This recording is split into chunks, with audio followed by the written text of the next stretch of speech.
Now let's start unboxing Spider X1S together. Install the frame. Use the screws and wrench in the lower right corner to install the four profiles together.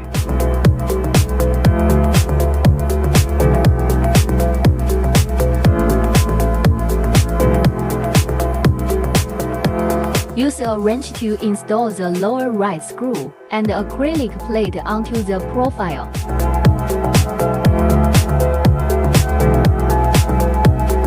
Tear off the protective film of the limit induction ring and stick it on the profile. The screen needs to be kept in the same direction as the limit induction ring. Install the 20-watt laser head on Spider X1S.